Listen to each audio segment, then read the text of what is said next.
जय जिनेंद्र बच्चों। अच्छा, आज हम आपसे एक क्वेश्चन पूछते हैं।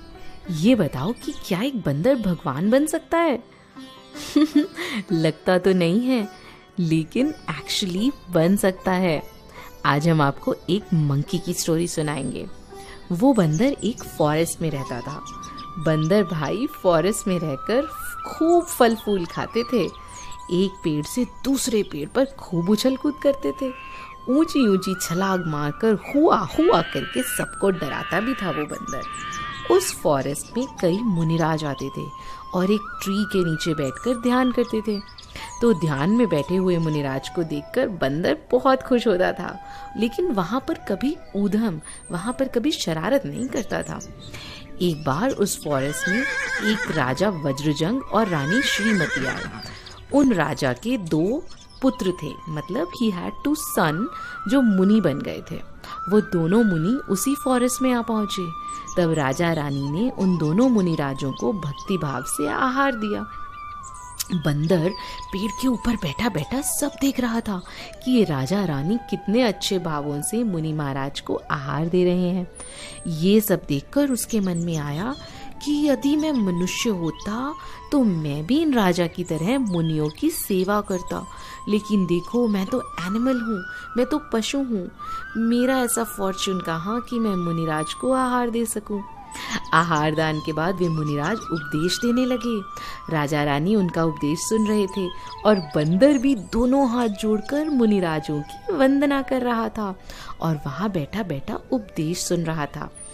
ये सब देखकर राजा बहुत सरप्राइज हुआ और उन्होंने मुनिराज से पूछा, हे मुनिराज, ये बंदर कौन है? मुनिराज ने कहा, राजा, ये बंदर पूर्व जन्म में नागदत्त नाम का एक बनिया था। उस समय उसने बहुत कपट भाव, बहुत ही गंदे चीटिंग वाले भाव किए थे। मायाचारी करने के कारण ये नेक्स्ट जन्म में बंदर बना। आपको पता है, जो व्यक्ति कपट करता है, मायाचारी चीटिंग करता है, उसको तिर्यंच गति मिलती है।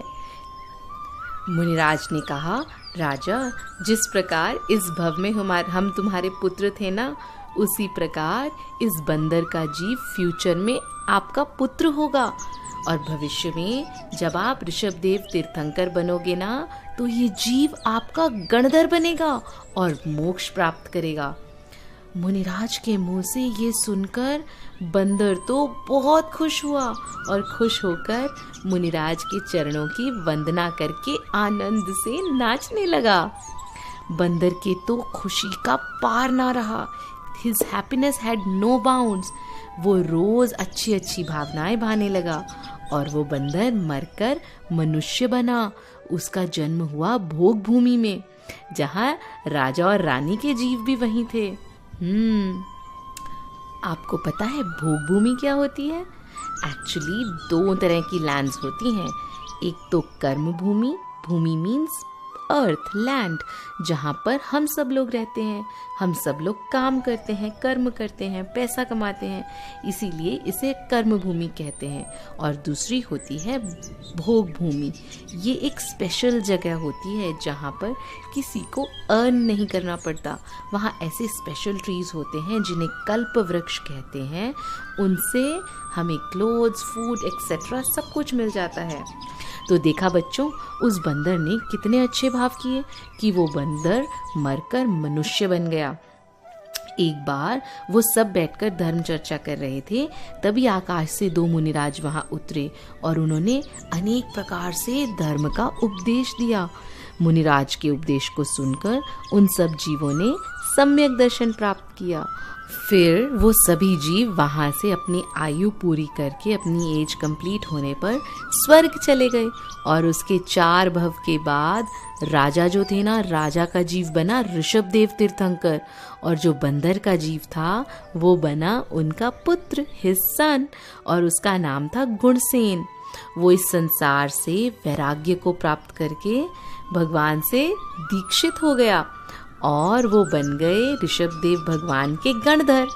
आपको पता है गणधर कौन होते हैं? गणधर स्पेशल मुनि महाराज होते हैं। उन्हें 63 रिद्धीज होती हैं, स्पेशल पावर्स। वो कभी आहार नहीं करते।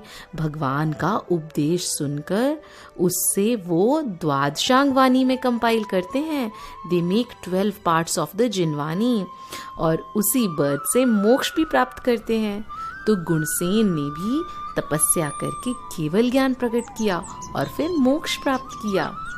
देखा बच्चों, जब ये बंदर मनुष्य था तब इसने कितना छल कपट किया, चीटिंग करी, जिसके कारण उसे नेक्स्ट बर्थ मिला बंदर का।